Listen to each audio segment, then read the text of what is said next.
स्वरूप पाषाढ्य क्रोधाकाराङ्कुशोज्ज्वला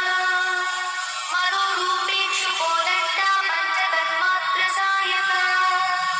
निजाग्रप्रभापूरमज्जद्ब्रह्माण्डमण्डला चम्पकाशोकपुन्नागसौगन्धिकरसत्कजा कुरुविन्दमणिश्रेणी कनत्कोटीरमण्डिता अष्टमी चन्द्रविभ्राजगणिकस्थलशोभिता